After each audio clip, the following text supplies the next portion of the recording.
Esguerra, buenas tardes, 6:30. Sí, muy buenas tardes, buenas noches, ¿cómo están? Muy bien, doctor Esguerra, si le parece podemos empezar.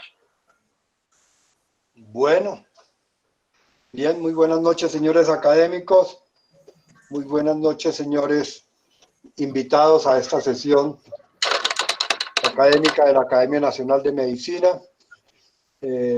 Señor secretario, por favor, en orden del día. Academia Nacional de Medicina, jueves 28 de mayo de 2020, 6:30 p.m., orden del día. Primero, saludo al presidente de la Academia Nacional de Medicina, académico doctor Herman Esguerra Villamizar. Segundo, el cerebro en época de incertidumbre, académico doctor Remberto Burgos de la Espriella. Tercero, participación de los asistentes. Ese es el orden del día, señor presidente, y está leído. Gracias, señor secretario. Bien, nuevamente muy buenas noches a todos, señores académicos, señores invitados, doctor Remberto Burgos, académico. Bueno, hoy tenemos una nueva sesión académica y como bien todos ustedes saben, estamos procurando hacer reuniones todos los jueves en reemplazo de las reuniones que cada 15 días hacíamos como sesiones académicas. Hoy tenemos una conferencia dictada por el académico Remberto Burgos sobre la incertidumbre y la mente. Entonces, el doctor Remberto Burgos, neurocirujano, excelente profesor universitario, excelente profesional, nos va a deleitar con su muy buena conferencia. Sí, doctor Remberto Burgos, tiene usted la palabra. Bueno, antes de que empiece el doctor Burgos, quiero hacer una pequeña introducción. Ya les he escrito por el chat de que favor apagar los micrófonos y para las preguntas y comentarios por el chat solicitar la palabra. Como moderador, me siento muy honrado de coordinar esta sesión en la cual el académico Remberto Burgos de la Espriella nos va a ilustrar sobre el cerebro en época de incertidumbre. Quiero detenerme un momento en la palabra incertidumbre. Incertidumbre es lo contrario de certidumbre. Incertidumbre es una palabra que viene del latín certitudo, que significa certeza. Y es una gran ocasión para hablar de la certeza, o hoy en este momento de la no certeza, porque no tenemos certeza de lo que va a pasar y realmente tampoco tenemos certeza de lo que está pasando con esta pandemia. Y en esta incertidumbre tenemos dos opciones: la ansiedad, que nos está atropellando a todos, y vivir con ella, pero también la atención máxima que debemos prestar a todo lo que está sucediendo para que de aquí salgamos mejor todos. De manera que para la Academia Nacional de Medicina es un gusto que uno de sus académicos, Remberto Burgos de la Espriella, neurocirujano muy reconocido en Colombia, en Latinoamérica y en todo el mundo, nos ilustre con esta presentación. Académico Burgos de la Espriella, tiene la palabra. Gracias, David. Ahí colocamos la presentación.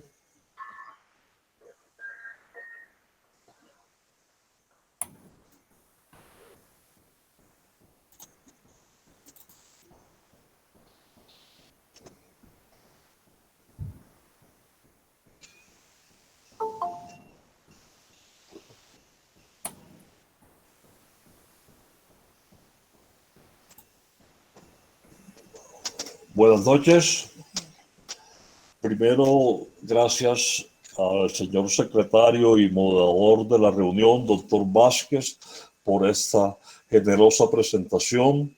Igualmente, gratitud para la Junta Directiva por esta oportunidad de presentar esta conferencia y también muy reconocido y agradecido con los académicos y los amigos que nos acompañan. Vamos a empezar con este video en donde yo llamo este video la pandemia que estamos viviendo en este momento. Estamos confinados como estos mini horse, pero tenemos muchas cosas que aprender. Tenemos muchos pendientes en la vida que hay que desarrollar y no podemos salirnos a la periferia porque al salirnos vamos a estar expuestos a algo inédito, a algo que no conocemos. A lo que pase la pandemia, como cuando pasa el verano en el Caribe, también la pastura de la periferia estará en su lugar. El cerebro en tiempo de incertidumbre. Eso es una situación muy complicada y la forma como actuamos ante ella. Así como hace malabares este señor, igualmente los hacemos nosotros. No tengo ningún conflicto de intereses, entonces vamos a hablar absolutamente abiertos, tranquilos, en un lenguaje fresco. Y hemos organizado la charla en esta forma. Primero vamos a definir qué es la incertidumbre, luego vamos a hablar del cerebro y las emociones, luego el cerebro ante la incertidumbre y como sociedad, desde el individuo hasta el grupo comunitario que hemos aprendido. Bien lo decía el señor secretario, la incertidumbre es un grado de desconocimiento acerca de una condición futura, en lo cual nosotros no podemos prever qué va a pasar, no sabemos qué va a ocurrir en este evento. Y al no saber, ocurre algo ante lo desconocido. Estamos inseguros, generamos estrés, hay una sensación física de miedo, pero hay una sensación emocional de ansiedad. El miedo pasa, pero la ansiedad persiste. Y ante esos 5 elementos, el cerebro tiene que reaccionar. La pregunta que nos hemos hecho durante varios siglos es ¿cómo decidimos? ¿Decidimos con la razón o decidimos con la emoción? Venga, hagamos un ejercicio. Dios no lo quiera, hay un incendio en el club, hay un grupo de personas que están en el restaurante y hay otro grupo de personas que están en el comedor. Hay 2 porteros, uno va al grupo 1 y dice, sálvese quien pueda. El otro va al grupo 2 y en una forma mesurada y tranquila dice, hombre, tenemos un pequeño problema, hemos practicado el simulacro de evacuación, hay un pequeño incendio acá en las instalaciones del club, pero todo está controlado, pero por seguridad de ustedes debemos evacuar. ¿Cómo reaccionamos nosotros? ¿Con la razón o con la emoción? ¿Quién creen ustedes que tiene mayor probabilidad de superar el incendio? ¿El que recibió la amenaza, sálvese quien pueda, o el que habló del simulacro? El incendio, los 2 grupos, y vamos a analizar estos elementos. ¿Quién actúa con la razón y quién con la emoción? ¿Quiénes desocupan más rápido el recinto? ¿Quiénes tienen más heridos y quiénes tienen menos sobrevivientes? Por supuesto que el grupo 1, el de sálvese quien pueda, actúa con la emoción. Es cuestión de supervivencia. El tiempo de evacuación, minutos el grupo 1. Heridos en ese atropello, muchos. Sobrevivientes, poco. Este es el ejemplo típico de lo que implica para el ser humano actuar bajo los efectos de la emoción o bajo los efectos de la razón. Y esto ha pasado en el mundo. Si yo les muestro esto, ustedes no saben qué es esto, o muchos de ustedes no saben. En cambio, si yo les muestro esto, todos recordamos la película del Titanic. El Titanic llevaba 2.208 pasajeros. Por esas cosas de las regulaciones náuticas de principio de siglo, solamente habían 1.718 pasajeros. El tiempo de evacuación fueron 2 horas y recuerden bien la película y la historia, una frase absolutamente clara: las mujeres y los niños primero. El rescate se hizo en 4 horas y estaban más o menos a 600 kilómetros de Terranova. Sobrevivieron 712. Y 3 años más tarde, la historia del Lusitania. El Lusitania fue hundido y marcó quizás el inicio de la guerra. Habían 1.959 pasajeros, 48 salvavidas, el tiempo de evacuación de 18 minutos y estando a 10 kilómetros de la orilla, miren que proporcionalmente el Lusitania tuvo mayor cantidad de muertos. Esto, una tragedia, por supuesto, pero con una evacuación con la razón. Esto, otra tragedia, en una evacuación con la emoción. Entonces, cuando uno mira el cerebro, y me gusta mucho el cerebro triuno de MacLean, tenemos el tallo cerebral, que es el cerebro reptiliano, el instintivo, el de la supervivencia. Tenemos el cerebro emocional, que es el de la percepción no consciente, el sistema límbico, y tenemos esto, lo que nos caracteriza como especie, la corteza cerebral, lo reciente, el neocórtex, y particularmente este lóbulo frontal, donde está el raciocinio, la reflexión, la capacidad de juicio. Y esto no viene gratis. Este es el producto de todo este proceso evolutivo de las especies, bien descrito por Darwin, en donde ocurren 2 fenómenos de miles de años. El primero, la homonización, es decir, los cambios que el cráneo tiene y la mandíbula para darle cabida a este cerebro en este proceso secuencial en donde la mandíbula se acorta y la bóveda craneana se va ampliando. Absolutamente natural.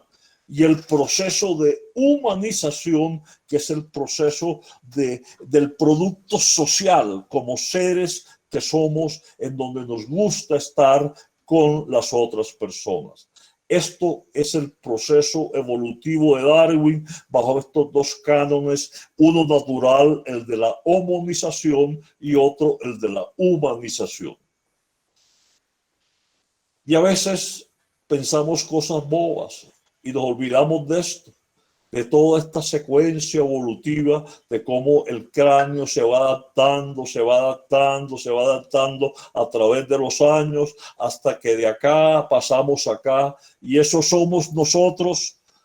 Y hoy, con el mapa del nucleótomo humano, el conectoma humano, para mirar la cantidad de redes sinápticas de integración de las vías comisurales, de la vía piramidal, de los componentes visuales, que no es más que la maduración de las redes sinápticas, producto de todo este proceso evolutivo descrito por Darwin.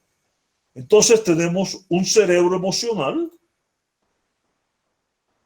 en donde la amígdala del lóbulo temporal del tamaño de una fresa es el gran radar. Tenemos un cerebro racional ubicado acá, en la corteza prefrontal, con 3 subestructuras, cada una responsable. Pero yo quiero señalar ahora esta, la ventromedial, que está acá, que es el gran filtro para que la amígdala, que envían todas las emociones, solamente pase por acá, lo que permite este lóbulo ventromedial para que la corteza proceda. Hagamos un ejercicio. ¿Qué pasaría si un individuo por alguna razón tiene una lesión de este lóbulo ventromedial y quedan aisladas la amígdala y la corteza ventromedial en su aspecto dorsolateral? ¿Quién predomina? Los estudios de resonancia funcional magnética y de psicología cognitiva y evolutiva nos dice que predomina la emoción, porque este filtro ausente no permite que la velocidad de reacción se equipare con la velocidad de decisión. Entonces, tendríamos luego dos tipos de inteligencia: una inteligencia emocional y una inteligencia intelectual. La pregunta que siempre hacen es: ¿qué es preferible? ¿Tener una inteligencia emocional o una inteligencia intelectual? Yo les digo, miren, nosotros no podemos escindir al individuo, nosotros no podemos romper a la persona. Yo diría que me gusta la inteligencia emocional cuando yo le coloco análisis y logística, controlo mis emociones y mediante mis habilidades cognitivas tomo una determinación y defino hacia dónde voy mediante una decisión. Razón, emoción, y este es el típico ejemplo. Esta niñita está montando un caballo de paso colombiano, sangre caliente, mansos pero con frío, muchos bríos, muchos bríos. Entonces, miren, los bríos es la emoción y la razón es la rienda que lleva la niña. Si la niña ala mucho la rienda, el caballo no anda. Pero si la niña suelta mucho la rienda, el caballo se desboca. Este es el ejemplo típico de emoción y de razón. Obviamente, nosotros tenemos las dos opciones y las respuestas a cada una de ellas. Por ejemplo, esta paciente tiene un tumor cerebral. No tiene que hablar nada. Simplemente llega rasurada en esta forma para que el cirujano sepa que le entrega su vida, su corazón, su cerebro, y que el neurocirujano tiene que hacer lo mejor de su pericia, de su experticia, para que los resultados sean óptimos. No ha dicho una sola palabra, pero ha utilizado un lenguaje combinado de razón y de emoción. ¿Cómo reacciona el cerebro ante la incertidumbre? Entonces, miremos el tipo de emoción. Por ejemplo, para mí, esta es una emoción positiva. El sol poniente, el atardecer en el río Sinú y la canoa que la lleva el cauce buscando el ocaso. Esto es una emoción positiva del río Sinú. Entonces, las emociones pueden ser positivas o negativas. Miremos esto. A mí me fascina el sábado por la tarde. Habitualmente almorzamos en familia tarde.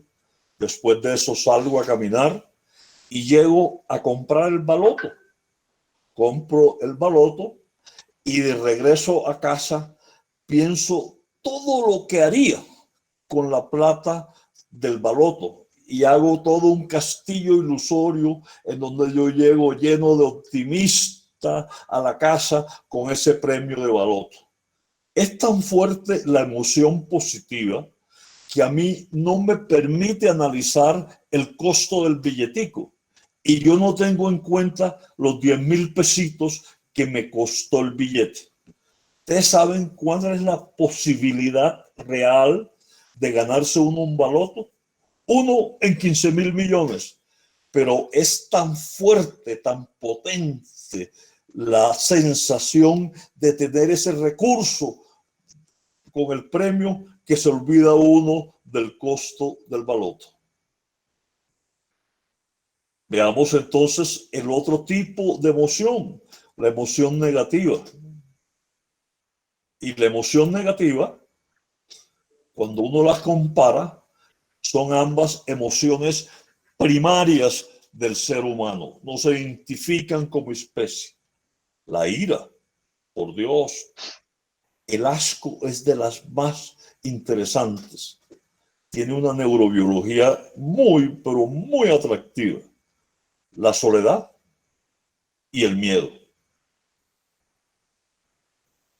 Miren lo que son las densidades de las emociones. Un ejemplo. La accidentalidad en Colombia es terrible. Los costos son inmensos y sobre todo en accidente de moto.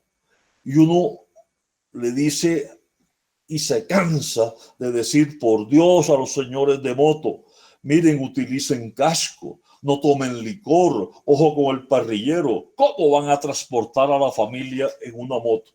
Y se cansa y se cansa y se cansa y la persona no oye, no oye, no oye. Y miren lo que hacen en otras latitudes.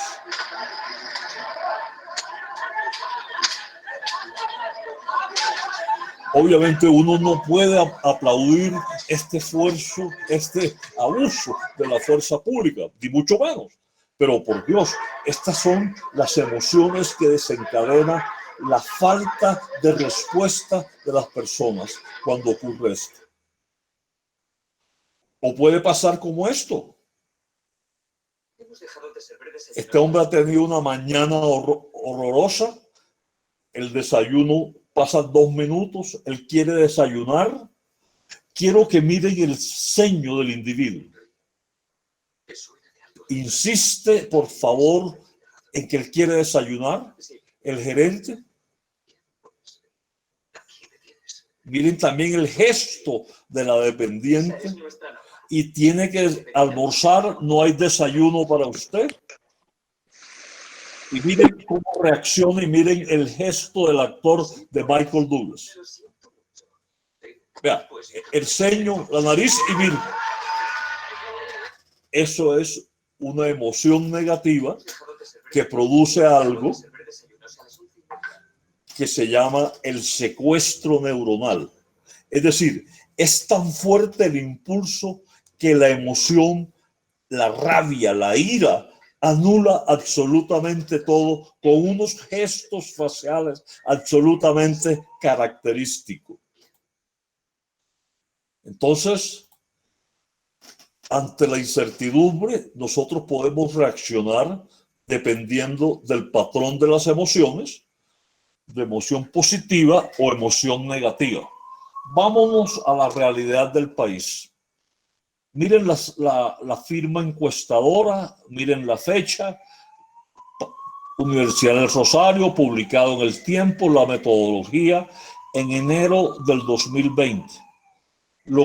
La emoción que predominaba era la alegría y la sorpresa en enero 20. En abril, la misma encuesta, el mismo medio, la misma metodología, y lo que predomina es los colombianos el 63% el miedo y el 49% la incertidumbre el 63% y el miedo el 49%. ¿Qué hubo de diferencia? Pues hombre, la pandemia. Estamos esperando los resultados de la primera semana de junio, pero creo que las emociones negativas se van a aumentar. Entonces, esta es la típica, la del miedo. Y la del miedo produce unos mecanismos neurobiológicos absolutamente interesantes. Entonces llega el estímulo a la amígdala, La amígdala tiene dos acciones, comienza a enviar al lóbulo frontal y la respuesta tiene que ser inmediata y la respuesta se traduce al tallo cerebral bajo dos condiciones: o peleo o me voy, o huida o respuesta. Entonces, cuando llega el tallo cerebral, se disparan los neurotransmisores, el cortisol sobre todo, y eso es darle una bofetada al sistema vegetativo, en donde las pupilas se dilatan, el paciente empieza a sudar, hay taquicardia, polinea, hipertensión, la glicemia se dispara y el paciente está trabajando ante la reacción de miedo más o menos a 360 revoluciones por minuto. El miedo nos permitió a nosotros evolucionar. La amígdala de nuestros antepasados detectaba el peligro y tenía dos opciones: o se defendía peleando o salía corriendo. Pero a veces el miedo físico se va y el problema es que cuando queda y es ante la ansiedad, que es el recuerdo del miedo, el cerebro ha elaborado un circuito recordando el miedo con el mismo fenómeno vegetativo que pasó la primera vez. Entonces, el miedo es la respuesta ante el peligro físico. La ansiedad es el mantenimiento de esa respuesta al evocar ese peligro. Hoy tenemos esta otra epidemia que es la infodemia. Y recibimos por las redes y por la televisión y los noticieros y la prensa todo relacionado al coronavirus. Es como si estuviéramos transmitiendo en una carrera contra el reloj el COVID-19 y nos inunda que nosotros llega un momento en que no razonamos y caemos en esto, en lo que se llama la negligencia de probabilidad. ¿Qué es eso? La señora está inundada, o cualquiera de nosotros, de toda la información dada por la infodemia, y va al mercado. Y entonces no tiene tiempo de pensar, va al stand donde está el alcohol, el gel, el jabón y todo, y arrasa con todo el mundo, y la última botellita se la quita la otra, luego pasa al stand donde están los tapabocas y todas estas cosas, va a la caja, atropella a todo el mundo, paga y se va. Cuando está en la puerta, no, se me faltó la cloroquina y la citromicina, se devuelve, yo tengo que tener eso en la casa, y actúa con la negligencia de probabilidad desencadenada por la ansiedad, por una emoción negativa. Negligencia de probabilidad. Y esto es lo peor que le puede suceder a una sociedad. Es lo peor, la negligencia de probabilidad. Y en esto sí, yo no quiero diferir, pero tenemos que vacunarnos. Hay que saber contar hasta 10. Mire, nosotros no hemos terminado de leer la información y ya la estamos reenviando. Hay que verificar las fuentes. Acuérdense que nosotros cada vez que enviamos o reenviamos una información, estamos, como hacen los vaqueros nuestros, haciendo el efecto de manada y llevando todo el rebaño bajo esa condición. Entonces, la negligencia de probabilidad alimentada por las emociones negativas y la forma que no da espera de vacuna son estas tres condiciones. Mire, hasta ahora hemos conversado de dos cosas. Por un lado, los tres, el cerebro triuno, tallo, sistema límbico y corteza. La emoción en el sistema límbico, que llega acá hasta este sensor que es la amígdala, la corteza, el lóbulo frontal encima de las órbitas, y aquí este sensor racional que es el núcleo ventromedial para que las cosas que lleguen el núcleo dorsolateral terminemos de procesar. Ahora, ¿cómo reacciona el cerebro no ante la incertidumbre, sino ante la certidumbre? Entonces, lo que yo llamo la universidad del coronavirus, en donde el bichito nos matriculó a todos gratis, sin excepción, con absoluta cobertura. Y la primera clase fue la reacción al confinamiento. Miren lo que pasa cuando uno está confinado. Aquí cuando el director de la OMS saluda al presidente chino, los múltiples titulares, el director de la OMS, Trump no lo apoya, bueno, en fin, todas las cosas que conocimos. Y de pronto a mí me llegó este video y me dicen, mire cómo reciben al presidente de la OMS en este hospital. A mí me parecía como tan obvio que todo el mundo le diera la espalda que yo no verifiqué fuentes. Me lo mandó un colega salubrista muy querido. Me dijo, mire la reacción ante la OMS. Y a mí me pareció tan obvio que lo reenvié. A Dios gracias, uno de los académicos presentes me corrigió y yo caí en esto que se llama el sesgo de confirmación. Yo presumí que eso era cierto. Mentira, esto fue la bienvenida que le dieron a las autoridades belgas, dada las circunstancias que vive ese país. El señor Tedros no tiene nada que ver, pero yo asumí por todos los antecedentes que era al señor Tedros. Entonces, este es uno de las primeras secuelas del confinamiento, el sesgo de confirmación. Hay que verificar la fuente. Y el confinamiento nos dijo, hombre, sí, yo sé que ustedes son seres sociales, que les gusta estar juntos, que quieren conversar, que los abrazos son importantes, que tienen un instinto gregario. A ustedes les gusta estar en rebaño, en manada, perdónenme la expresión, como le dicen a mis primos hermanos, como los carneros. Así les gusta estar juntos. Pero resulta que la reacción emocional al confinamiento lleva a esto que se llama la secuencia confinamiento y hambre, que termina siempre en lo que conocemos como el efecto túnel. Entonces, miren este estudio tan interesante. No está publicado aún. Creo que en un mes lo van a publicar. Cogieron dos grupos de muestras.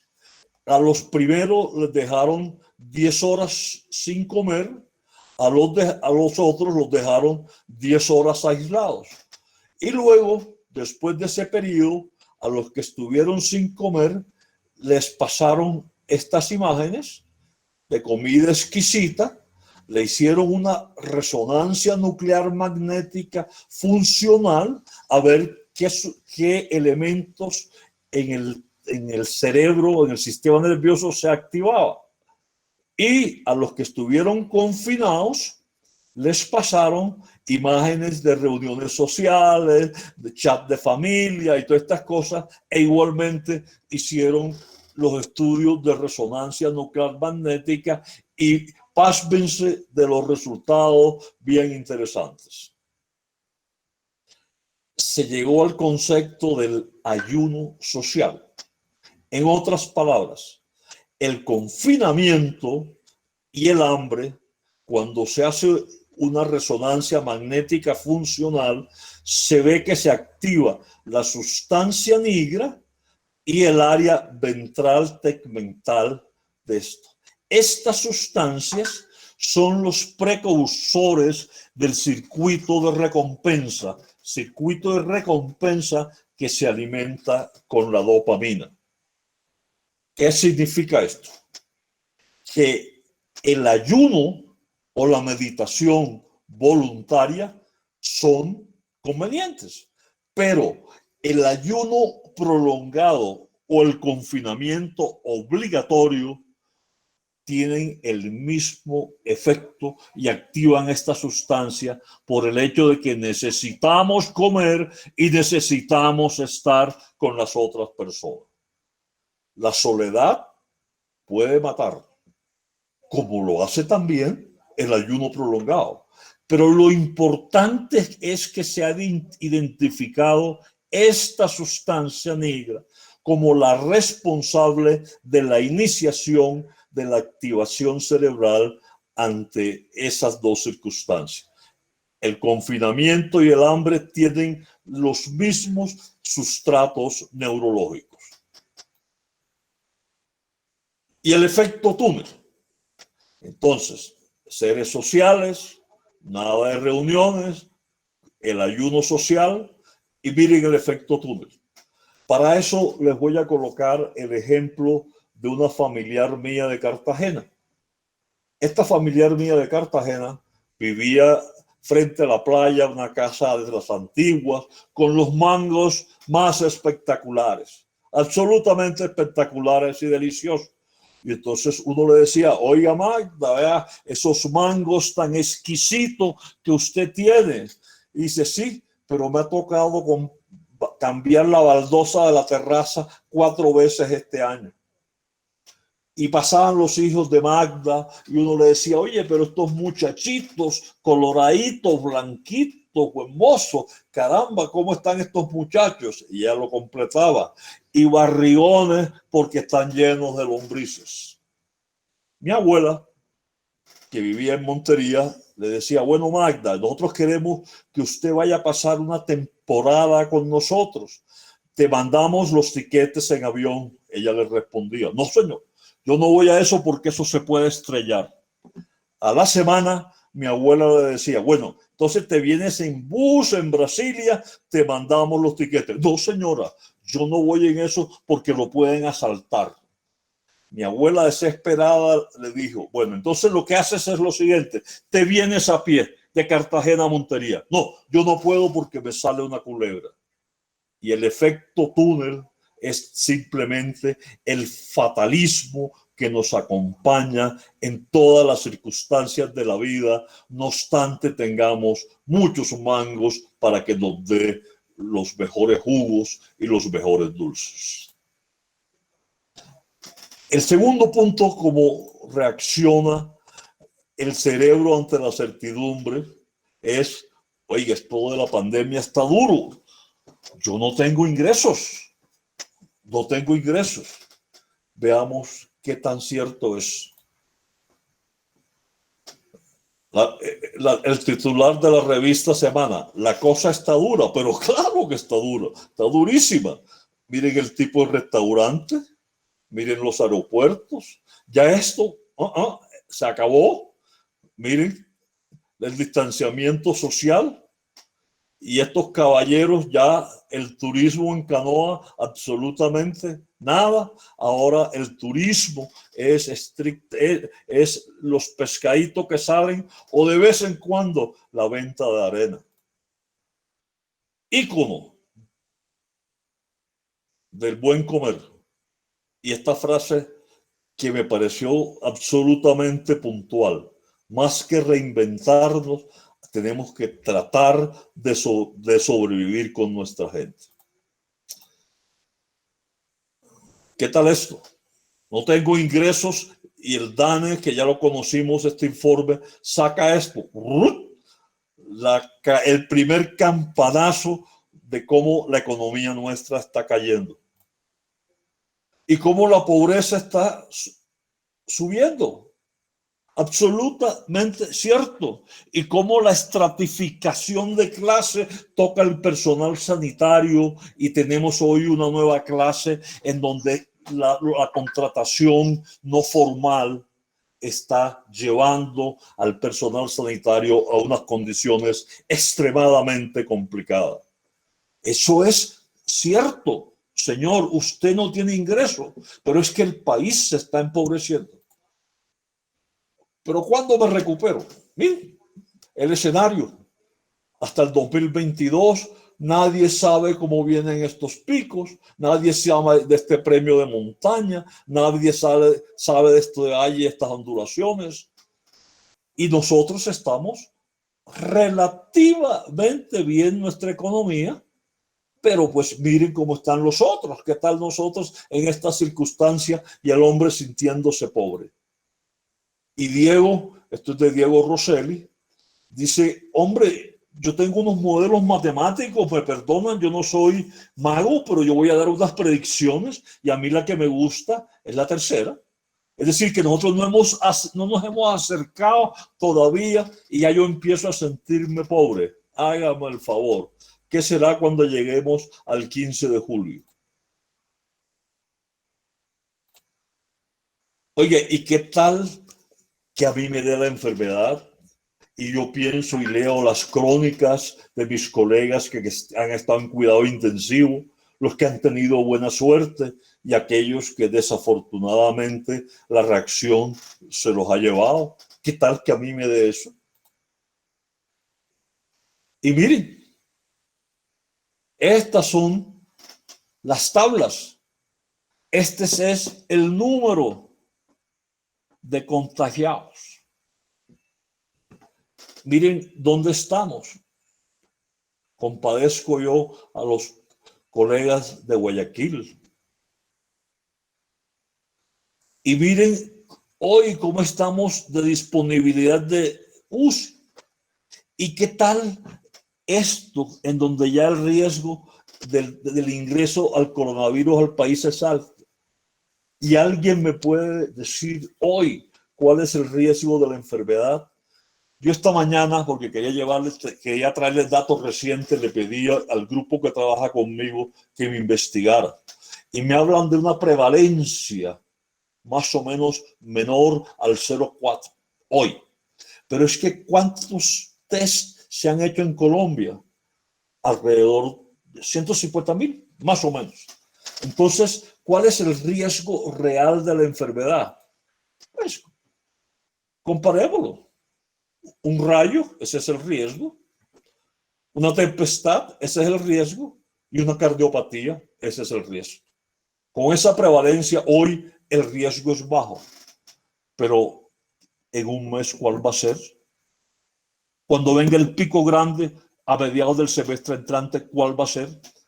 No lo sabemos, pero tenemos que aprender a reaccionar ante la certidumbre de estas predicciones y de estos hechos.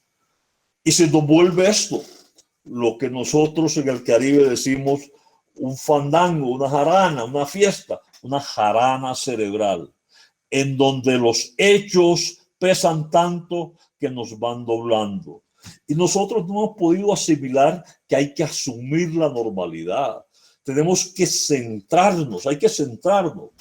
Nos tenemos que informar bien. No podemos caer en el sesgo de información, de confirmación. Pero para hacer las 3P, la perspectiva, tenemos que combinar la pertinencia y la pertenencia. Y ahora cada uno de nosotros tiene que hacerse este examen después de casi 3 meses. ¿Dónde diablos estoy yo? ¿Estoy en esta zona con estas características en donde voy al supermercado y no dejo papel higiénico y medicamentos que no necesito? ¿Soy un transmisor de emociones negativas? ¿O estoy en una zona intermedia donde yo estoy aprendiendo a identificar mis emociones, en donde yo comienzo a contrastar la información, donde reconozco que todos estamos tratando lo mejor, o lo que yo creo que ya debemos estar? Estamos en una zona de crecimiento en donde yo soy empático conmigo y donde yo vivo el presente y me enfoco en el futuro, pero sobre yo, donde yo entrego y comparto mis talentos, mi conocimiento, lo que yo sé, ajeno a cualquier retorno de esa inversión que necesita la sociedad. ¿Cuáles son las enseñanzas que la pandemia nos ha dado? Vamos a coger las tres cosas, como familia, como sociedad y como individuo. Este también es el río Sinú. A mí me inspira mucho el río Sinú. Este es el río con su cauce buscando la bahía de Cispatá, un aguacero terrible, terrible, que no se ve nada, pero a pesar del aguacero, el cauce sigue. Aquí se lentifica un poco, pero sigue, sigue hasta llegar al Mar Caribe. ¿Qué creo yo que debe ser lo importante como individuo?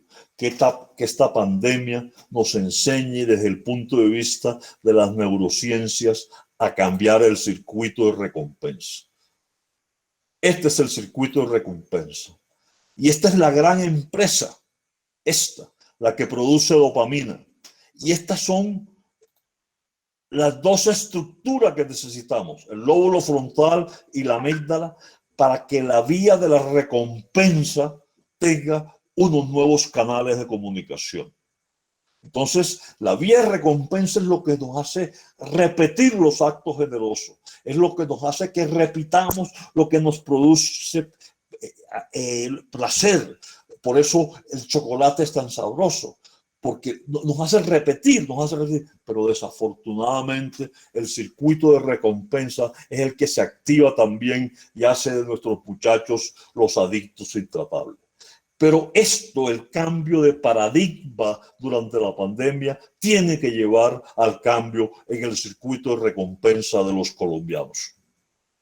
Y el sistema de recompensa funciona en una forma primaria.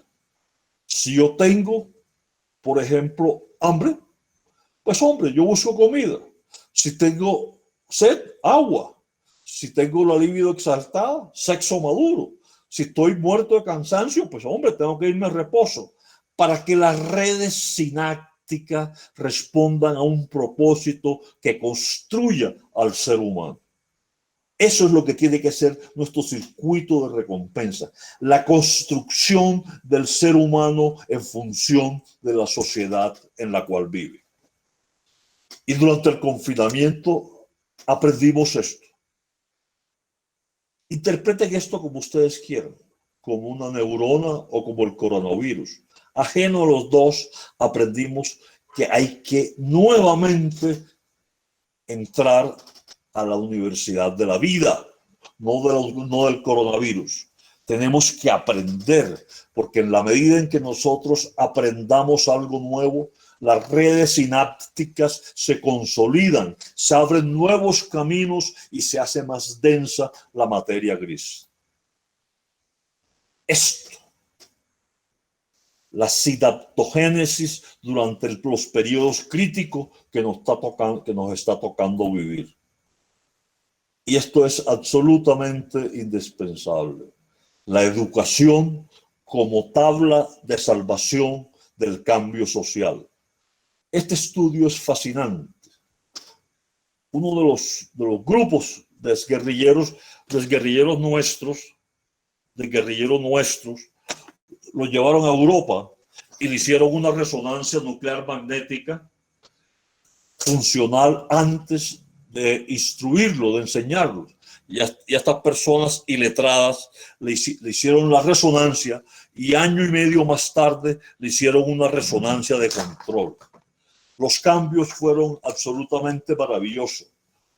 La resonancia nuclear magnética mostraba mayor densidad de materia gris y mayor cantidad de redes sinápticas. Por Dios, la educación responsable de la sinaptogénesis. Pero cuando a la educación yo la toco con empatía, yo tengo lo que se llama la resiliencia, que es la capacidad de superar un obstáculo.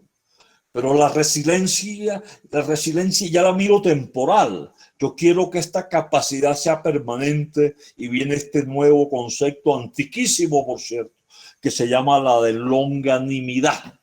Es decir, es la continua resiliencia que necesita el ser humano para superar la adversidad, particularmente en estos tiempos críticos.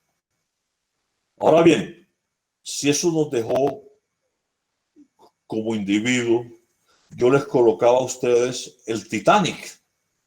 A mí me gustaría que el obstáculo del Titanic fuera esto: los libros olvidados, los textos pendientes, lo que no hemos escrito, lo que no hemos leído, la poesía que teníamos escondida, para que así, mientras esto se va superando, yo tenga tiempo en este bote salvavidas de la instrucción de dejar que los tiempos pasen. El Titanic, y miren, el Titanic lo podemos utilizar para esto. ¿Dónde vive exactamente, señor Dawson? Ahí en Montería, por la principal de la granja, cerquita al Teatro Córdoba. ¿Y con qué medios cuenta para sus largos viajes? Bueno, yo tengo una motico y salgo a trabajar de noche. Me rebusco que los 10, que los 15 barritas. Hoy me rebusco. Todo en la vida es un juego de azar. Un hombre que se precie y cree su propia azar, ¿verdad, Dawson? O puedo utilizar también Nadie podía haber predicado el humor para criticar la acción de los gobiernos. No seamos alarmistas.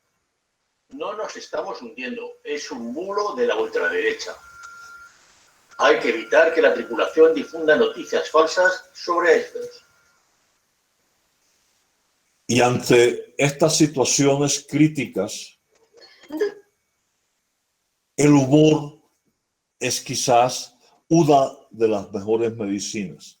No existe, escúchenme, no existe algo que pueda estimular en forma simultánea tanto como el humor. Es quizás la mejor medicina para aplacar las emociones negativas. Desde el tallo cerebral, el núcleo accumbens, las cortezas en toda su magnitud son estimuladas por el humor. Y nosotros en esa época no conocíamos lo que podía ser el humor. Y hay este clásico, esta película de 1963 de humor negro del Verdugo. El Verdugo tenía una hija y la hija, por circunstancias de la época, se casó con un enterrador.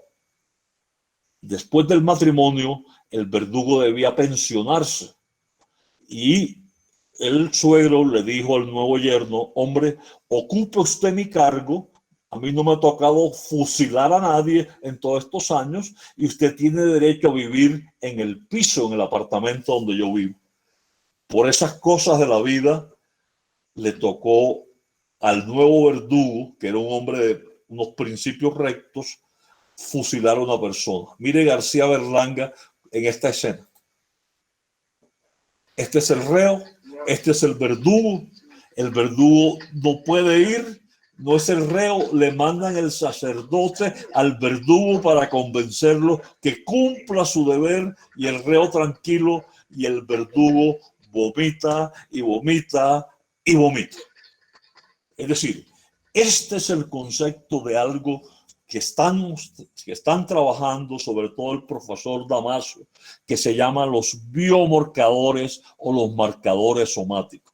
Los principios del verdugo eran tan fuertes que no podía matar a otra persona y la reacción que tuvo su organismo fue vomitar, vomitar y vomitar.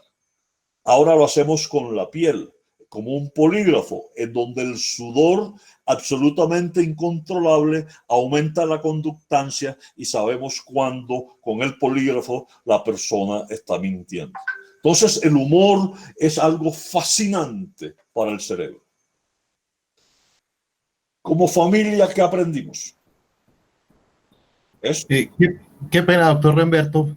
¿Sí? ¿Que le interrumpieron su presentación? ¿Se interrumpió? Sí, alguien entró y la está proyectando. Entonces, si nuevamente solamente abajo le dice volver a proyectar, doctor. Pero sigue, se está viendo perfecto. Se está viendo perfecto. Remberto, sigue que se está viendo bien. Ok, entonces, como familia, ¿qué que nosotros No, que... pero, perdón, Remberto, perdón, pero yo estoy viendo una presentación de Luis Enrique Dajud. Yo también. Yo también. Bueno, pero entonces, esperen un momentico y hacemos una cosa. Ahí están viendo. No. No. Toca que Luis Enrique Dajud tenga la gentileza de cerrar su... Ya, se quitó a Luis Enrique de la reunión. ¿Ya? Ya. Ah, pero ahora está el doctor Burgos y no la presentación. Por favor, compartir. Bueno, ¿y ahorita? ¿Cómo estamos ahí? Estoy viendo perfecto. Ok. De Remberto. Bueno, entonces ya hablamos de la enseñanza como individuo, hablamos de lo que significa el humor y miren la presentación, lo que nos ha dejado como familia. Esto no es de hoy. 30 años tiene esta foto, como si fuera una imagen premonitoria. Y un bichito nos enseñó que la familia es el núcleo de una sociedad y que la familia necesita que se construya para sus integrantes una visión para el futuro. Pero esa visión del futuro hay que regarla, hay que abonarla, hay que estimularla con esto, con lo que se llama la vía sacra de las ideas. Pero por supuesto también buscando los referentes que nos llenen de valores para que blinden esta amígdala, valores que nos forman como ejemplo. Me emocionó tanto saludar a María Victoria hoy, referentes como Juan Mendoza, referentes como José Félix Patiño, valores como el de Fernando Sánchez Torres. Eso es lo que necesita esta sociedad. Referentes y ejemplos. Y cuando nosotros hacemos eso, descubrimos que no existe un mejor elemento de cohesión social que la familia. Pero como sociedad, ¿qué nos ha dejado el coronavirus? Nosotros hemos sido fuertes con los débiles y débiles con los fuertes. Remberto, perdón un minuto, qué pena. Es que algunos Sí. se están quejando de que no ven la presentación. Yo la estoy viendo perfecto, pero no sé, Miguel Ángel, si nos puedas colaborar. Sí, señor. Lo más seguro, doctor Vázquez, es que usted tiene fijada la presentación, entonces no hay problema. Los demás la tenemos en automático. Doctor Remberto, solamente es nuevamente bajar donde dice la presentación. Ya, entonces, ¿qué hago, Miguel? ¿Será? Darle otra vez proyectar, doctor, nada más. Ok, entonces, Google otra vez. Acá. Renovar tu presentación. ¿Sí? No, señor. Oiga, Miguel, pero... ¿Nada? No, señor. Salimos nuevamente, terminar presentación. Aquí, entonces, ¿me voy para la presentación? No, doctor, desde meeting. Desde el Eso, meeting. doctor. Y ahí le va a ampliar, doctor. ¿Ah? ¿Ya? No, señor.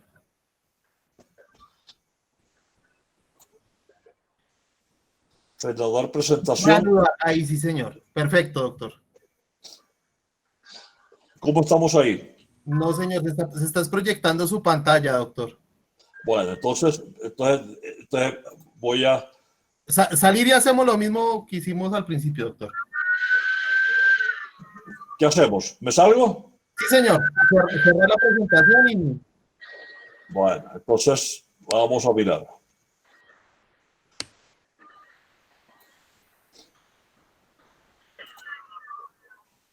Ahí estoy yo, ¿cierto? Exacto. Entonces vamos a presentar ahora y hacemos el procedimiento. procedimiento. Ya, espérate un momentico.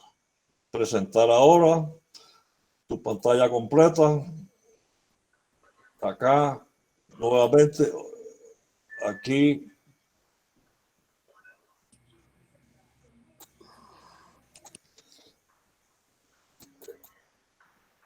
Ahí está. Sí, señor. Sí. Agrándala ya con abajo a la derecha, ahí, agrándala y ya. Sí, ocultar. Y vamos con pantalla Ya completa. empezaron con las enseñanzas, correcto. Ahí. Perfecto, doctor. Listo, Sí. enseñanzas, perfecto. Entonces, venga pues. Entonces, decíamos que como familia nos enseñó el coronavirus la importancia que tiene como núcleo, como célula de la sociedad. Y como sociedad nos mostró las grandes inequidades en las cuales somos nosotros débiles con los fuertes y fuertes con los débiles. Y hemos ocasionado una alteración en el alineamiento sagital de la sociedad colombiana con una marcada cifosis dorsal. El coronavirus tiene que descubrir y hacer latir el corazón que tiene el cerebro. El corazón que tiene el cerebro. Y ese corazón es este, que se llama la ínsula, que está ubicada entre el lóbulo frontal y el lóbulo temporal. La ínsula es la responsable de la empatía. Empatía que tiene conexión con la amígdala del lóbulo temporal en el sistema límbico y con la corteza prefrontal. Esta es la que nos hace compartir. Esta es la que nos hace ponernos en el pellejo de los otros. Esta es la que queremos que el coronavirus mantenga encendida y latiendo permanentemente. Para que nosotros podamos llegar a estos análisis, hay que tener la fuerza pública, de lo que no hay duda, porque la seguridad es un derecho del colombiano. Pero también me gusta más esto: aumentar los profesores en las escuelas públicas, la educación como tabla de salvación. La ínsula tiene que mostrarnos cosas como esta. Hay que tenerlo esto. Pero a mí me gusta más la música de esto, la de la trompeta y la del violín. Nosotros no nos podemos aniquilar, nosotros no nos podemos dinamitar. Nosotros lo que tenemos que hacer es alimentar, sobre todo a estos muchachos de extrema pobreza de la periferia de nuestras ciudades y de nuestro país. Cuando yo miro mi región estigmatizada, cuando yo madrugo y veo este país, digo, ¿qué necesita el cerebro de los colombianos? ¿Qué es lo que necesita? Y solamente encuentro esta respuesta: un liderazgo moral. Un liderazgo moral para que la moralidad, así como se comporta el cerebro, sea la glía que soporta las neuronas. Y hay que enriquecer este lóbulo frontal de los colombianos, pero hay que enriquecer también y blindar la amígdala. Y hay que cambiar el yo por el nos. Y para eso necesitamos una gramática y una caligrafía. La gramática responsable de la empatía y la caligrafía con esas letras de disciplina social para que tengamos un comportamiento colectivo pensando en todos. El nuevo lenguaje en el área de Broca y en el área de Wernicke. Eso tiene que dejar el coronavirus a esta patria. Estos son términos obsoletos cuando estamos conociendo lo que alguien decía, lo esencial de lo fundamental. Estos son los términos obsoletos que hay que reemplazar por estos. Sobre todo esto, el humanismo en cada colombiano. Cuando nosotros tengamos eso, solamente lo podamos lograr cuando en este país se pinte y se dibuje con esta pintura, con la ética. Con la ética. Hay que enseñarla, hay que transmitirla, pero sobre todo hay que dar el ejemplo. Pero la ética no solamente en lo público, es que la ética empieza desde lo privado. Razón tenía Borges cuando decía que no le interesaba la política, sino la ética, porque cuando uno se comporta bien, está haciendo la mejor de las políticas y la mejor medicina para el cerebro. Muchas gracias. Muy bien, muchas gracias, académico Remberto Burgos, por la excelente presentación. Ofrecemos disculpas por el impasse técnico que tuvimos, que fue superado. Y entonces abrimos la mesa redonda para los comentarios y las preguntas. Comentarios. Perdón, les ruego mantener el micrófono cerrado hasta que se le dé la pregunta. Muchas gracias. Entonces, el académico Ramón Abel Castaño tiene la palabra. Muchas gracias, académico Vázquez. Académico Burgos, realmente deliciosa, entretenida y además muy profunda su presentación. Y pues quería aprovechar la mención que usted ha hecho de esos sesgos cognitivos propios del cerebro automático e irracional para aprovechar su conocimiento y sabiduría, puesto que en un grupo del interior de la Comisión de Salud estamos trabajando el tema de el estigma y la discriminación hacia los trabajadores de salud de la línea del frente por efecto del COVID-19. Entonces yo veo en sus planteamientos una cantidad de elementos que nos pueden servir mucho a nosotros para entender esas reacciones irracionales e instintivas de temor, el sesgo de grupo, el sesgo de confirmación, el sesgo de la ilusión del control, una cantidad de elementos. Entonces, más que entender la neurobiología, quisiera que usted nos orientara, puede que no me dé la respuesta ya, pero por lo menos nos ayude en el equipo que estamos trabajando el tema, sobre cómo activar otras respuestas automáticas para contrarrestar ese estigma, porque si esa respuesta del estigma es una respuesta del cerebro automático, difícilmente la logrará uno la logrará disminuir o mitigar a punta de racionalidad y de corteza prefrontal. Entonces siempre he tenido la duda de cómo contrarrestar ese estigma con respuestas también automáticas. Gracias por la palabra. Yo creo que bien interesante, Ramón. Pues, primero, pues usted sabe que yo soy un soldado institucional y cuenta conmigo en lo que yo le pueda colaborar con mucho cariño y con mucho gusto. Segundo, yo creo que el camino no puede ser inicialmente la racionalidad, porque nos lleva a la emoción. La respuesta a la emoción es inmediata, la respuesta racional se demora un poco más. Aquí tenemos que construir desde pequeño la emoción en los muchachos.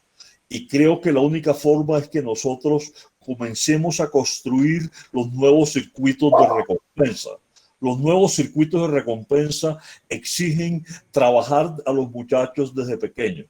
Hay experimentos fascinantes, usted los debe recordar, sobre todo los muchachos con los dulces, en donde se les dice, si usted no piensa en la recompensa inmediata, sino en la recompensa tardía, va a tener más dulces. Es lo que pasa, por ejemplo, en el cerebro de las personas corruptas. Tienen la miopía del futuro porque lo que quieren ellos es la recompensa inmediata. Entonces hay que construir, es toda una narrativa, pero hay que trabajar mucho el componente emocional y por supuesto el componente racional después.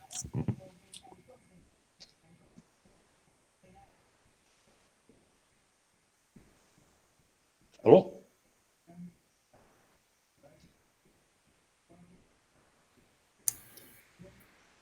Se oyó perfecto, doctor Burgos. Ok, perfecto.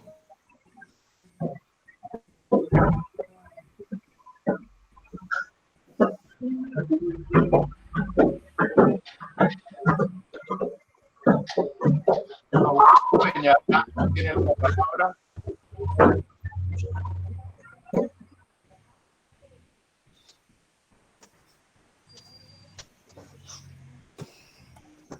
Académico Augusto Peñaranda.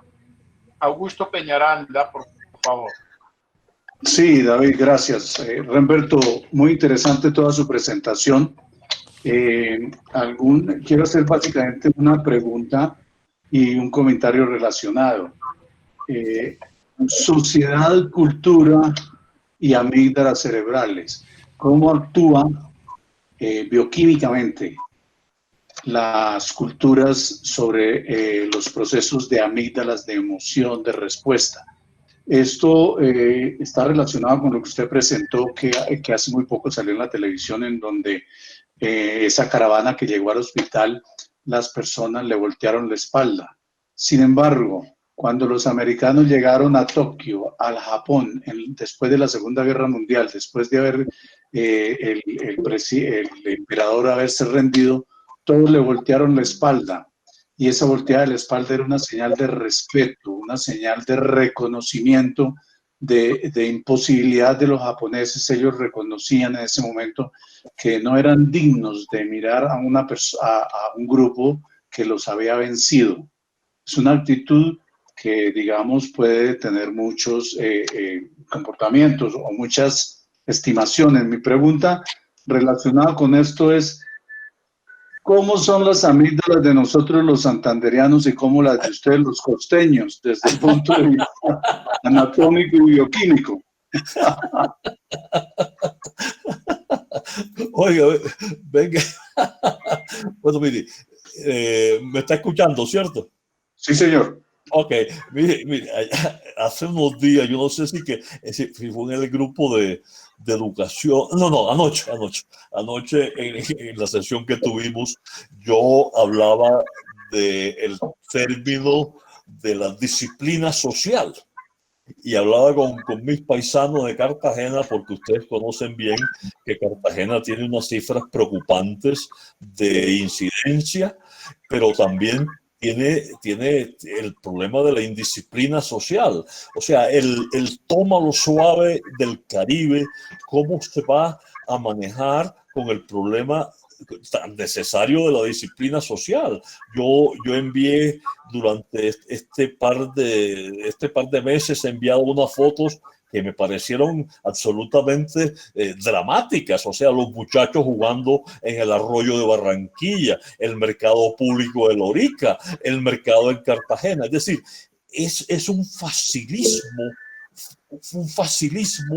que va a ser muy difícil incorporar la duradera disciplina social.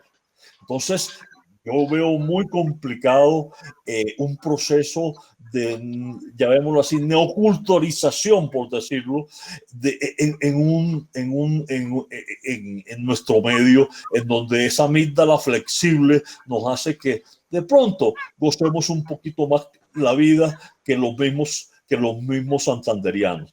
Es interesante, por ejemplo, y eso para Ramón, hacer, por ejemplo, unos protocolos de estudio de cómo es la disciplina social y el comportamiento colectivo en poblaciones pequeñas de la costa y en población pequeña de Santander. Hágame el favor, es decir, sería muy interesante estudiar esa diversidad cultural mediante los protocolos académicos estrictos. Pero creo que en el Caribe veo con mucha preocupación que la disciplina social tenga el mismo arraigo que en otras regiones del país. Tiene la palabra el académico Robin Prieto.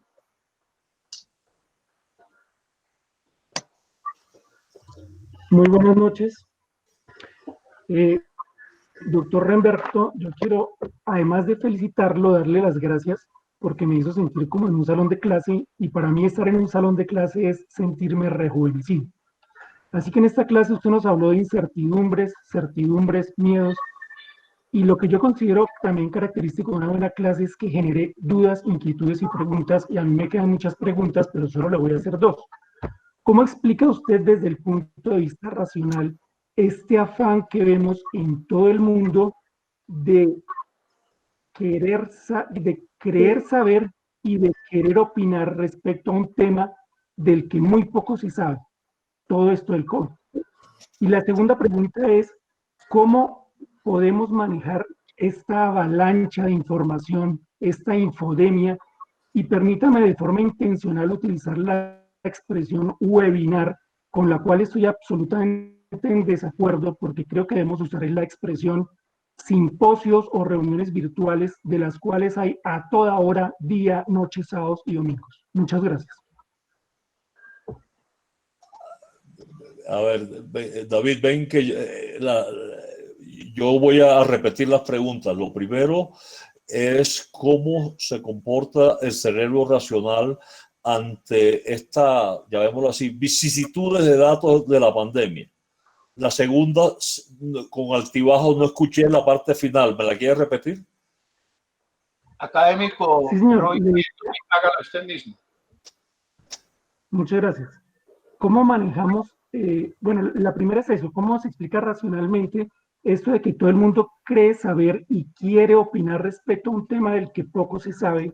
Y la segunda es, ¿cómo podemos manejar esta infodemia, esta abundancia de reuniones o simposios virtuales de los que tanto hay a toda hora e incluso los fines de semana? Hombre, académico, yo creo que las dos preguntas tienen vaso comunicante. Quizá el mayor problema en la pandemia es no saber qué va a pasar mañana. Quizá. No saber desde el punto de vista salud, desde el punto de vista social, desde el punto de vista económico. No sabemos. No sabemos. Y lo segundo, al no saber, el ser humano comienza a buscar. Y a buscar algo y cae en el sesgo de confirmación y se pone feliz cuando encuentra algo que, aunque sea cierto o falso, confirma su percepción íntima, como me pasó a mí con lo del de la OMS. Entonces caemos en el sesgo de información. A ver, yo siempre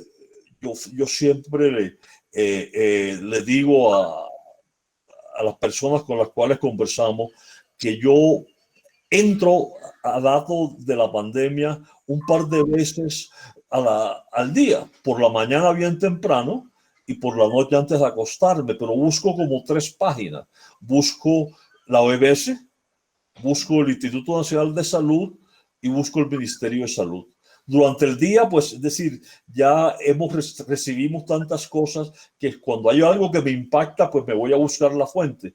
Ya trato de no reenviar de entrada para no caer, para no ser un generador de emoción negativa.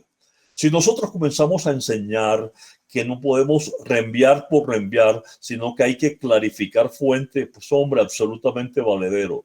Uno de los problemas que tenemos con las redes sociales, y algún otro día lo vamos a discutir, es que no tienen control absoluto. Usted coloca en las redes sociales y puede decir lo que quiera, no pasa nada. Entonces, si nosotros tuviéramos un filtro como el lóbulo, el ventromedial, para que las emociones negativas no lleguen a masacrar la parte racional dorsolateral, sería ideal, pero no hay control. Yo pienso que nosotros tenemos que empezar cambiándonos ese chip de buscar la fuente. Vea, hay algo que me ha enseñado David, y lo voy a decir públicamente. Yo le mando alguna información a David y él me responde, fuente. Es decir, me obliga a contar hasta 10 y buscar de dónde me enviaron eso. Y yo creo que eso es una cosa absolutamente fantástica cuando un artículo, llamémoslo así, o una información trae otras y estas, como el coronavirus, se vuelve exponencial y se va haciendo un pensamiento mucho más denso y sólido. Creo que por ahí es la cosa. Muchas gracias. Y gracias, Remberto, por la referencia que haces de mí, y quiero reiterarla. Siempre que reciban ustedes una información, siempre que lean algún dato, busquen la fuente, averigüen la fuente, y no divulgar sin tener certidumbre de que esa fuente es correcta, y no solo eso, que es honesta Remberto, yo creo que estás de acuerdo conmigo, que no hay intenciones perversas en la difusión de algo. Tiene la palabra el... Perdón, David, déjame que hay algo que nos pasó a los dos el domingo por una información que yo recibí sobre la canasta del COVID. Yo recibí esta información en donde había un incentivo que yo califiqué de entrada perverso por cada paciente de COVID. Y me abstuve de enviarla, sino que quise comentarla privadamente con David para ver si él conocía sobre ese incentivo. Y estuvimos buscando y definitivamente este incentivo como tal no existe, pero yo hubiese podido convertirme en un generador absolutamente negativo si yo envío que hay en ciertas ciudades, en ciertos hospitales, un incentivo por cada paciente COVID que reciba. Ese tipo de ejemplo de hace 3, 4 días quería compartir. Correcto, mil gracias. Bueno, nos acompaña desde las Sabanas de Córdoba el doctor Fabián Nasif, ginecólogo también como yo y un gran amigo. El doctor Nasif tiene la palabra.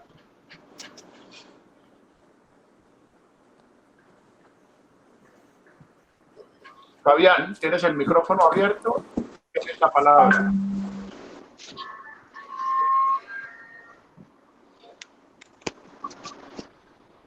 Bueno, mientras tanto yo tenía una inquietud, académico Burgos, y es la siguiente. De la charla que usted ha dado hoy, quisiera tener algún dato referente a lo que es cerebro y disciplina o indisciplina social. No tanto como corrupción, que ya hemos hablado de esto en otras ocasiones en la academia, también contigo, ni de incertidumbre, sino lo que es disciplina e indisciplina. ¿Cómo lo ves tú desde el punto de vista cerebral?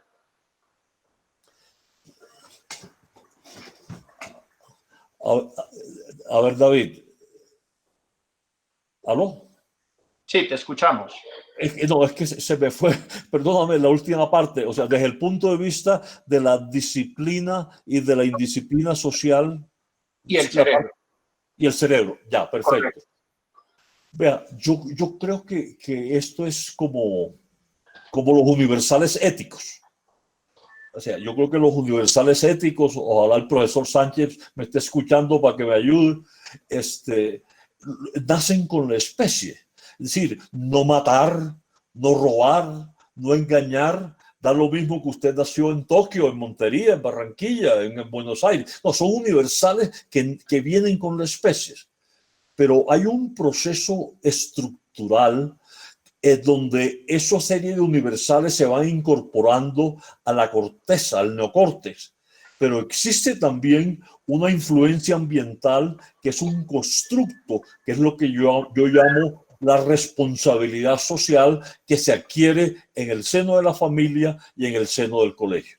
Entonces, de unos universales que vienen con especies, se van modificando unos comportamientos que el ambiente va adecuando. Es lo que hablábamos el otro día de la epigenética en la comisión pasada, en donde uno nace con un mapa genético que modula ciertas cosas, pero la influencia ambiental es la que finalmente lleva a esa combinación de los genes y del ambiente, cómo se muestra el individuo. Yo creo que el constructo social es el que nos va a ayudar, o sea, lo que nosotros recibimos en nuestra familia, en nuestro ambiente, en nuestro colegio, es lo que nos va a ayudar a regular esas medidas de disciplina e indisciplina social. Muchas gracias. No sé si hay algún otro comentario o pregunta dentro del auditorio. Y bueno, agradecerle al académico Burgos de la Espriella por su presentación, por lo que nos... Quisiera un momentico una pregunta. Doctor. ¿Perdón? Una pregunta al doctor. ¿Señor presidente? Sí. Claro que sí, señor presidente. ¿Yo? Sí, doctor Burgos. Doctor sí, señor. Roberto, digamos, usted habla de cómo se realiza o cómo es el hecho de que hay un cambio en el individuo, en la familia, en la sociedad. Entonces mi pregunta es si hay algún cambio estructural a nivel cerebral allá en la ínsula, como usted bien lo mostró, y qué tan profundo sea para que ese cambio en familia, individuo, sociedad, no solamente se manifieste, sino que perdure.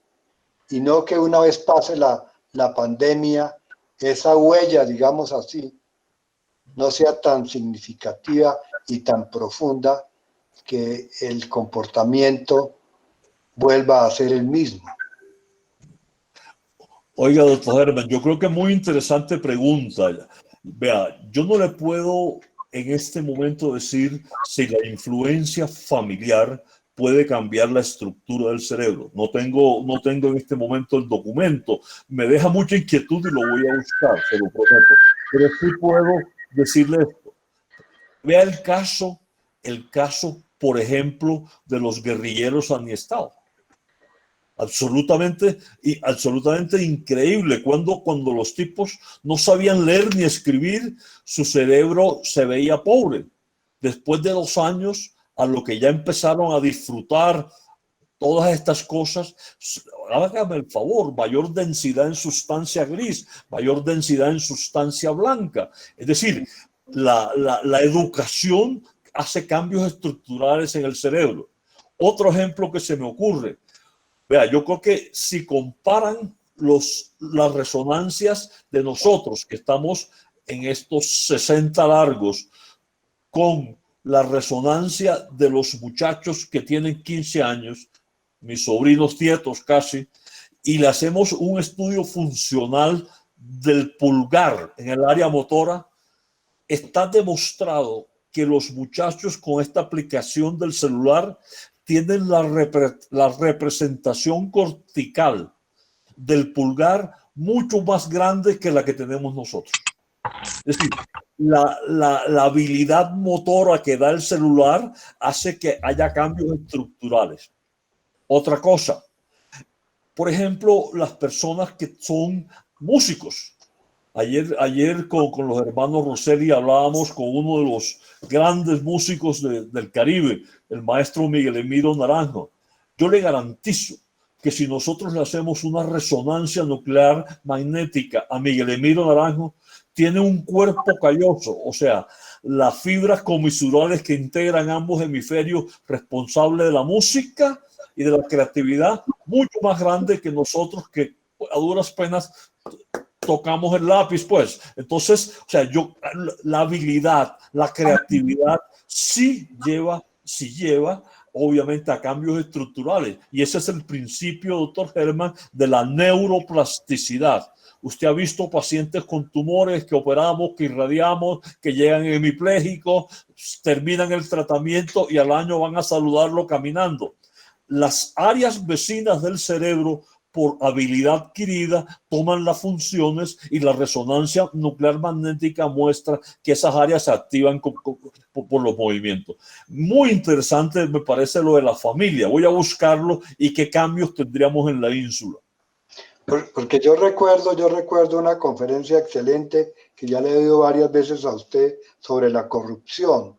Y en cierta forma, si no hay un cambio estructural, si prácticamente se realiza, digámoslo así, no soy neurólogo ni neurocirujano, se realiza así, un circuito que permite que el corrupto, una vez adquirida esa destreza, digámoslo así, sigue siendo corrupto y sigue siendo corrupto, como si hubiera una huella dentro de su neurotransmisividad o dentro de su mismo cerebro para seguir con ese comportamiento, ¿sí? Y me digo yo, este hecho de nosotros llevar 90 días o 60 días en aislamiento, si durase mucho tiempo y esa huella del hecho de que estemos aislados va a ser más profunda que si dura 30, 60 días, y esos cambios que todos preconizamos se lleven a los pocos días y luego se olviden, y si el confinamiento fuera mucho más largo, aquella huella fuera mucho más profunda, y entonces ese mejor actuar, entre comillas, fuera permaneciera más. David. Señor. Yo creo que el comentario del presidente es pertinente en este momento, y el estudio que aún no está publicado, pero que vamos a disfrutar de comparar el confinamiento con el hambre, es absolutamente fantástico. Es decir, que el ayuno social sea igual al ayuno físico, por Dios, eso está demostrando cómo la estructura cerebral y toda esta red de neurotransmisores y de mensajeros químicos son llamémoslo así, el genotipo de nuestras manifestaciones clínicas. ¿Qué tal, por ejemplo, y entiende uno por qué en otras latitudes hay como grandes ministerios y grandes organizaciones encargadas de combatir la soledad? Así como un confinamiento limitado no pasa nada, la soledad durante un tiempo prolongado puede llevar a la muerte del individuo. Y eso no es una cuestión, que llamémoslo así, psiquiátrica, ¿no? Con el perdón de los psiquiatras, no. Aquí hay un fundamento bioquímico demostrado por resonancia nuclear magnética a nivel de la sustancia negra. Yo creo que nosotros estamos... O sea, las neurociencias está avanzando cantidades en esto y nos están ayudando a entender muchas cosas que, como decía mi profesor en el Instituto Neurológico, son del cuerpo o son del alma. Ya hoy yo le diría, profesor, yo creo que son más del cuerpo que del alma. Muy bien. A ver si el doctor Fabián Nassif pudo solucionar su problema técnico y nos puede hacer su comentario. Fabián, ¿me escuchas? Sí, buenas noches. Fabián, buenas noches, doctor Remberto. Te escuchamos. Doctor Remberto. ¿Cómo estás, hombre? Sí, doctor Remberto, un saludo desde Chinú, Córdoba, de aquí de su tierra. Le mando un abrazo. Me imagino que ahí al ladito tendrá un jugo de corozo, o está pensando en una cazuela allá en Pesecar, ahí en la bahía de Zispata. Bueno, mi comentario, y muchísimas gracias, David, es por lo siguiente. Doctor, uno sabe que el estrés que vive la gente, partiendo de que el estrés es un sufrimiento, que es el inverso, pues digo yo, al control del ser humano, porque no hay emociones, como dice usted, sin cuerpo, y por lo tanto el cerebro pues envía un mensaje y debe regresar para que pueda manifestarse ese estrés en el cuerpo. Los animales en este tiempo, y quiero pasarme porque veo que los animales no se mueren de estrés, lo que se muere es la gente. Entonces, ¿qué explicación le da uno a eso desde el punto de vista suyo con respecto al cerebro? Yo creo que primero, pues, o sea, saludo especialísimo, gracias por la compañía. Por cierto, que añoramos mucho la tierra y no poder ir por lo menos un fin de semana a saludarlos a todos ustedes. Pero bueno, estamos confinados, pero no estamos aislados, que eso es lo importante. Mire, yo creo que el estrés es algo que tiene un par de fundamentos. Primero, tiene algo absolutamente límbico, que es emocional. La reacción de miedo es de origen fundamentalmente emocional, que nos permitió a nosotros procesar y evolucionar. Nuestros antepasados en las cuevas veían un animal y se escondían o lo atacaban. Entonces, el temor al miedo desencadenó lo que se llaman la reacción de pelea o huida. Lo que pasa es que cuando el miedo se va y se va el objeto atacante, el cerebro puede generar una serie de situaciones que es la ansiedad. La ansiedad no necesita un instrumento físico para reproducir lo mismo que hace el miedo. la tensión se sube, la sudoración, la glicemia, cómo se comporta. Entonces, la ansiedad es el miedo físico perdurable en un circuito absolutamente vicioso que el individuo hace. Ese es el problema. Entonces, el miedo es la reacción inmediata a algo que lo va a atacar.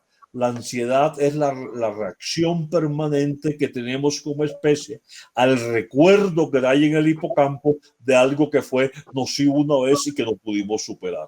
Son los miedos irracionales, que uno dice, ¿cómo es posible que esta persona en este momento no se monte en un avión porque leyó o vio en alguna película algo sobre una turbulencia? Por Dios, cuando el avión es quizás uno de los medios de transporte más seguros. El estrés repercute en el comportamiento del individuo y tiene una representación mímica impresionante. Yo le señalaba en el video de Michael Douglas cómo el estrés hace ciertos gestos faciales, cómo se arruga la frente, la nariz cómo se comporta, las fosas nasales cómo se dilatan.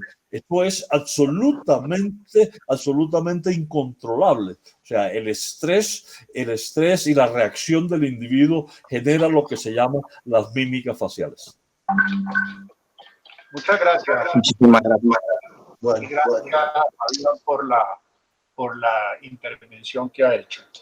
Bueno, el tiempo implacable como siempre, entonces quiero comentarles a todos que de hoy en 8 días no va a haber sesión, en una semana porque tenemos, les recuerdo a los académicos, la Asamblea General nuestra que va a ser virtual. En 2 semanas vamos a tener una excelente sesión que ya la estaremos anunciando. Le quiero dar las gracias al académico Remberto Burgos del Espriella, mi amigo personal y a quien admiro profundamente, y le cedo la palabra al señor presidente académico Germán Esguerra para que clausure la reunión. Gracias a todos por su compañía. Sí, doctor Remberto, gracias a ustedes y a la Junta. Doctor Remberto, usted como siempre con excelentes e inquietantes conferencias. En verdad que sus conferencias tienen una característica, lo hacen pensar a uno y ese pensamiento continúa a ver en muchas formas. Es verdad que sus conferencias siempre dejan una huella en aquellas personas que gustosamente y ya con muy buena forma nos acostumbramos a oírlo. Esperamos que en los próximos momentos, en los próximos días o semanas o meses volvamos a tener alguna conferencia de usted. En verdad que muchas gracias. Gracias, señor presidente, y muchas gracias por la compañía. Disfrutamos enormemente este rato. Buenas noches. Buenas noches. Muchas gracias. Guido Chávez, Liga Antituberculosa, fantástica la reunión y la exposición, la conferencia. Presidente, muy amable, feliz noche y en 15 días nos vemos. Doctor Guido, que esté muy bien. Doctor David, muy bien. Muchas gracias a todos.